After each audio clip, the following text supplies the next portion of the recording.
সাধারণ জ্ঞান আসলে খুব মজার, আর যখন সেটা যদি হয় আন্তর্জাতিক সাধারণ জ্ঞান এবং যদি সেটা হয় কোনো ভৌগোলিক সাধারণ জ্ঞান, তার থেকে মজার আর কিচ্ছু নেই। আসলে আমরা জানি আয়তন ও জনসংখ্যায় বিশ্বের বৃহত্তম ক্ষুদ্রতম দেশ কোনটি। আচ্ছা, এখানে বৃহত্তম এবং ক্ষুদ্রতম দেশ জানতে হলে অবশ্যই আমাকে দুইভাবে জানতে হবে, একটা আয়তনের দিক থেকে আর একটা জনসংখ্যার দিক থেকে। আসুন প্রথমে আমরা জানি আয়তনের দিক থেকে। আয়তনের দিক থেকে জানবো আয়তন। আচ্ছা, আয়তনে বৃহত্তম দেশ রাশিয়া। আপনারা জানেন রাশিয়া দুইটা মহাদেশে পড়েছে। আর ক্ষুদ্রতম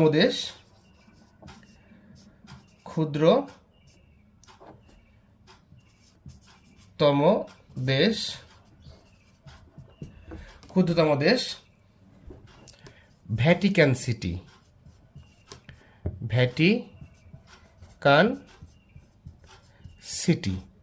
ঠিক আছে, ভ্যাটিকান সিটি। তার মানে আয়তনে আমরা বৃহত্তম দেশ জানলাম রাশিয়া এবং ক্ষুদ্রতম দেশ জানলাম ভ্যাটিকান সিটি, তাই তো? আচ্ছা, এবার আমরা জানবো জনসংখ্যায় বৃহত্তম দেশ এবং ক্ষুদ্রতম দেশ।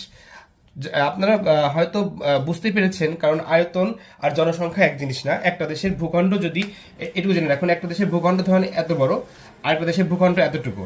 তো এই দেশে ধরুন জনসংখ্যা 1 2 3 4 5 6 7 8 9 10 জন বসবাস করে, কিন্তু এইখানেও আপনার 15 জন বসবাস করে। তার মানে এটা আয়তনে বড় হচ্ছে কিন্তু এটা জনসংখ্যায় বড় হচ্ছে।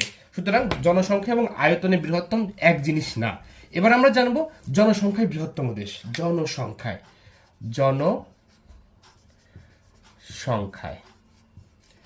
আচ্ছা, জনসংখ্যায় বৃহত্তম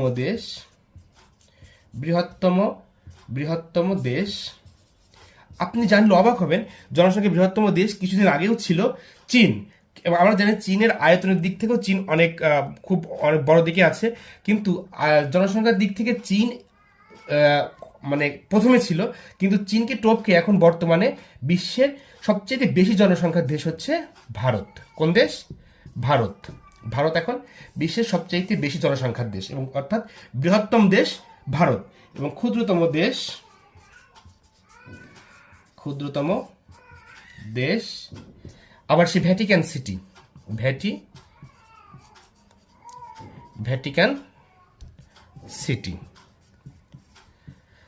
তাহলে আমরা ক্লিয়ার হইলাম যে আয়তনে বৃহত্তম দেশ এবং ক্ষুদ্রতম দেশ এবং জনসংখ্যায় বৃহত্তম দেশ এবং ক্ষুদ্রতম দেশ কোনটি। আপনাদের কাছে প্রশ্ন থাকবে, এই আয়তনে এবং জনসংখ্যায় বাংলাদেশ কততম?